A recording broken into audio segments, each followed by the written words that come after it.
Welcome back to the Deep Dive. We're treating today's show a little differently. We are. Because we have a situation developing right now that feels less like a standard sports story and, well, more like a psychological thriller. That's a good way to put it.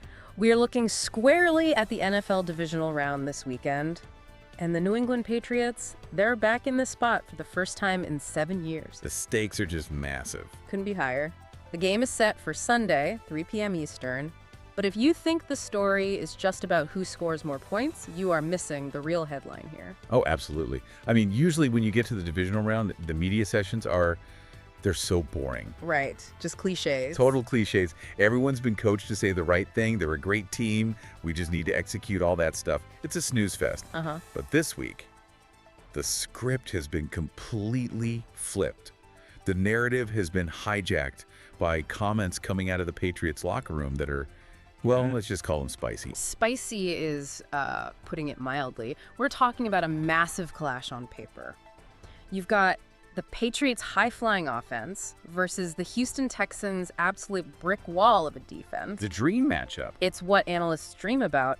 But if you listen to Patriots wide receiver Kayshon Boutte, he doesn't seem to think this is a clash of tight ends. He seems to think this might be, well, a little less complex than the rest of us think. And that's the fascinating psychological setup. You rarely see this. You have a young receiver essentially calling out one of the league's most dominant units just days before a do-or-die game. Right. So our mission today is to really unpack that. We need to figure out, is this valid analysis? Is he seeing something on tape we aren't? Or is this just dangerous bulletin board material that's going to wake up a sleeping giant? And we have a mountain of sources to get through. We're pulling from team reports, raw player interview transcripts from Boston.com, and we have some incredibly dense next-gen stats that paint a very specific and frankly kind of scary picture of this matchup. It's a scary picture. So let's get right into it. The quote that set the NFL world on fire this week comes from Kayshon Boutte. He was asked about preparing for the Texans. Now, before you give us the quote, just remind everyone what Houston has actually done this year. Okay, just to set the table. Houston is the #2 defense in the entire NFL in points allowed. They are #1 in yards allowed. Statistically, they are the best defense left in the playoffs. Okay, so they're the best. And yet, Boutte explicitly stated that preparing for them isn't one of the hardest tasks. That's a direct quote.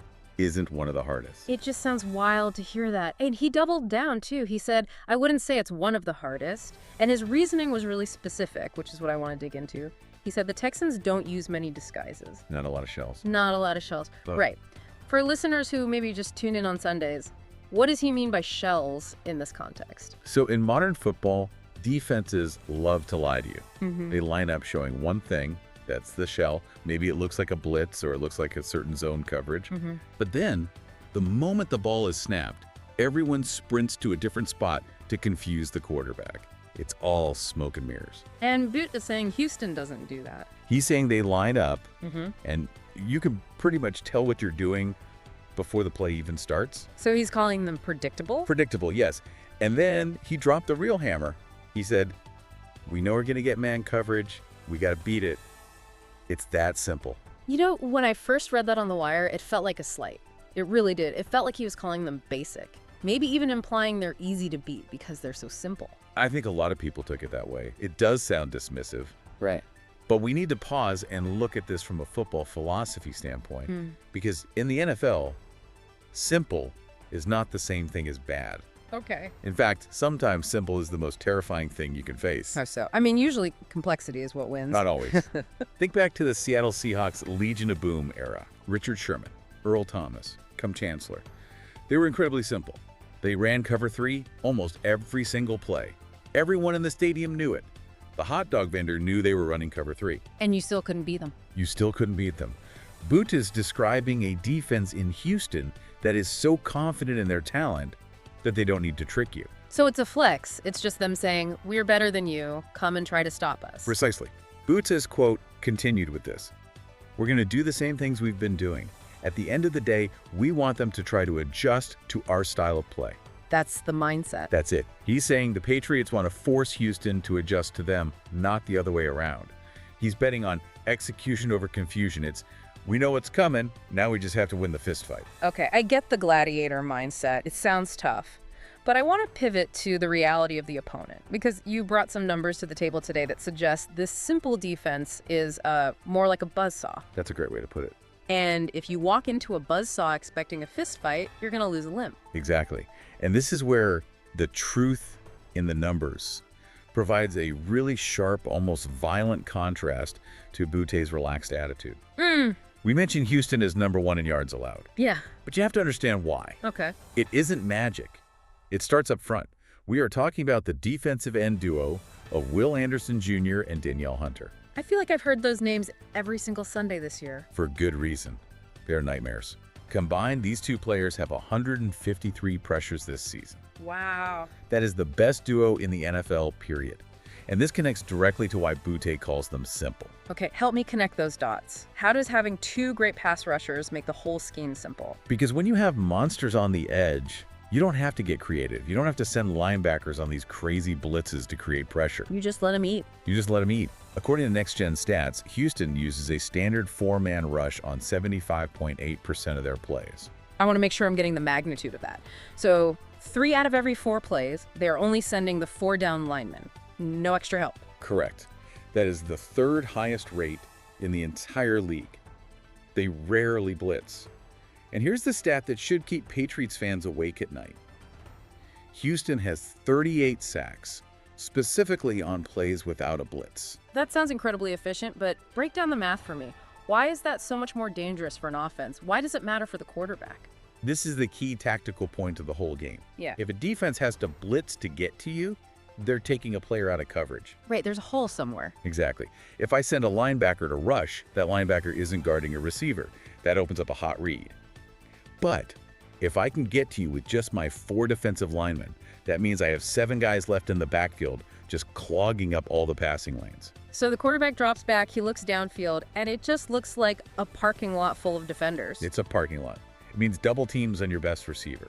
It means tiny windows. It means there's literally nowhere to throw the ball. So when Boutte says, we can tell what they're doing, he's technically right.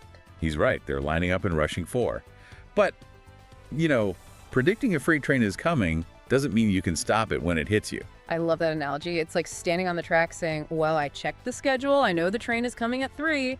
That's great information, but do you have a plan to not get flattened? Right, and because they don't have to blitz, it allows them to play that specific coverage style that Boutte seems so eager to face. Let's talk about that coverage. He specifically mentioned man coverage. He said, we know we're going to get man coverage. And he sounded happy about it. And he's right about the scheme. During Houston's 9-game winning streak to end the season, they really ramped up their man coverage usage. They ran it on 31.8% of plays. Which is high. It's the 10th highest rate in the league during that span. Yeah. So for the listener who might just hear man coverage and nod along, what's the practical difference for a receiver like Boutte compared to zone? Why would he prefer one over the other? In zone, a defender is guarding a patch of grass. They're watching the quarterback's eyes, trying to jump routes. It's more mental. In man coverage, the defender is guarding you. Wherever you go, he goes. If you run to the concession stand, he's coming with you. It becomes a purely physical one-on-one battle. And the guy leading that secondary for Houston is Derek Stingley Jr., who has been playing at an absolutely elite all-pro level. This is the matchup within the matchup everyone's going to be watching. Boutte doesn't seem scared of him, though. I was looking at the full transcript of the interview, and he wasn't misquoted. He acknowledged Stingley as good. He said, Derek Stingley is a good corner. Right. But then he immediately pivoted. He mentioned he played against him in college, played him last year. He said, I'm physical too. It's a matchup I like every day of the week. That is just pure, unadulterated confidence. And honestly, from an analytical perspective, it borders on hubris. Because you look at Stingley's numbers during that winning streak. Let's hear them. He hasn't allowed more than 45 coverage yards in a single game during that entire 9-game stretch. Wait. 45 yards total in a whole game. Total. Yeah. In today's pass-happy NFL, that is absurd. He is essentially erasing the receiver he lines up against. Yeah. He turns off the lights on his side of the field. So for Boutte to say, I like this matchup, he's betting on himself to do something almost no one has done against Stingley for 2 months. Exactly. And it goes right back to that idea of simple. Houston's defense says, our guy is better than your guy. And Kayshon Boutte is saying, no, I'm the one who's physical. I'm the one who wins. So it's not about X's and O's at that point. No, it's just about one-on-one battles. Right. Can you beat the man in front of you? It really does feel like an old school playground fight. I'm standing here, you're standing there, let's see who wins. Yeah. But there is a third person in this equation. Yes, there is. We've talked receiver, we've talked defense. We have to talk about the guy throwing the ball. The X factor. Drake Maye. Because it's all well and good for the receiver to be confident. But if the quarterback can't deliver the ball against this specific type of defense, none of it matters. And you found a stat from the wild card game against the Chargers that is, well, it's terrifying if you're a Patriots fan. Terrifying is the right word. We dug into the splits from last week. We looked at how Drake Maye performed, specifically when the Chargers played man coverage. The numbers are stark. He was 1 of 7 passing. I need you to repeat that because that sounds impossible. One completion, the whole game against man coverage. 1 completion. Yeah. For 7 yards, that's it. Ouch. That is not a recipe for a Super Bowl run. Now, connect the dots here. This is why the simple comments are so dangerous. We know Houston is going to play man coverage. Boutte said it. The stats confirm it. Right. We know they're going to get pressure without blitzing, which means the throwing windows are going to be tiny. Yeah. If Maye struggled that much against the Chargers' man coverage, which is not nearly as good as Houston's, he has to make a massive leap this week. This is where the danger lies, isn't it? Boutte is saying, we know what they're doing. But if what they're doing is the exact kryptonite that your rookie quarterback just struggled with, that feels like you're walking right into a trap. It feels like walking into a buzzsaw. Think about the processing speed required. Maye's a rookie. He's going to take the snap. He has Will Anderson and Danielle Hunter collapsing the pocket in, 2.5 seconds? If he's lucky. If he's lucky, he looks downfield. Everyone is covered man-to-man. He has to make a split-second decision to throw a perfect ball into a tight window. If he freezes, it's a sack. If he forces it, interception. And that's the rub with man coverage. If the receiver doesn't win his route instantly, the quarterback has nowhere to go. Exactly. In zone, you can find a soft spot. You can float a ball in there. And man, if your guy is covered, he's covered. There is no safe haven. And if that pass rush gets there, the play is dead.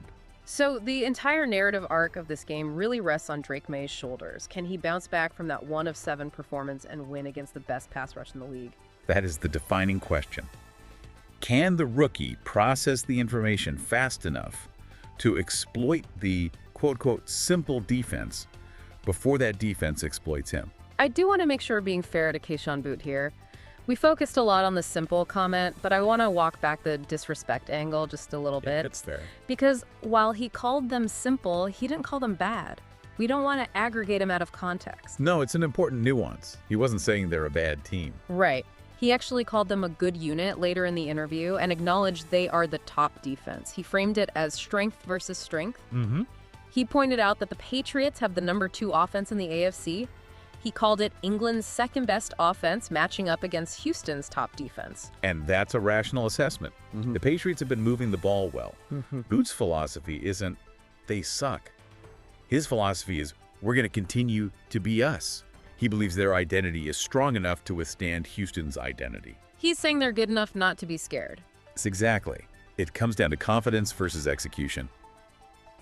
Houston isn't going to change. We know that. They'll rush 4, play man, and try to crush the pocket. And New England refuses to change. They're going to run their plays and try to win their one-on-ones. And that's why we watch the Divisional Round. You don't get cute in the playoffs. You dance with the girl that brought you. Both of these teams are just doubling down on who they are. It is a collision course.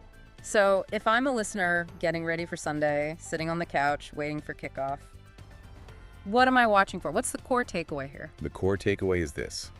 Predictability in the NFL is only a weakness if you lack the talent to enforce your will. Boutte's thinks Houston's predictability is a flaw he can exploit because he knows where they'll be.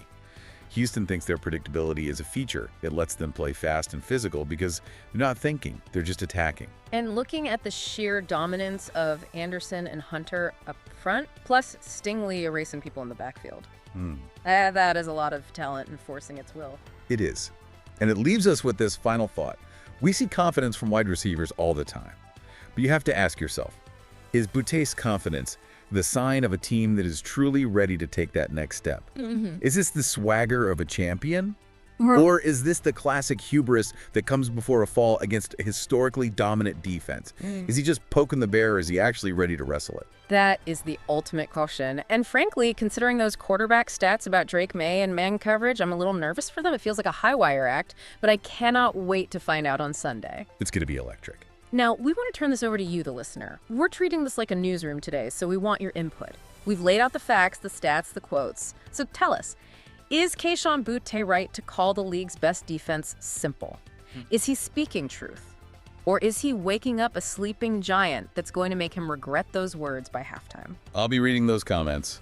Drop your comments below. Let us know who you think wins this mental battle. I am very curious to see if anyone sides with the simple argument, or if everyone thinks this is a huge mistake. It's going to be a fascinating discussion. The game is Sunday at 3 p.m. Do not miss it.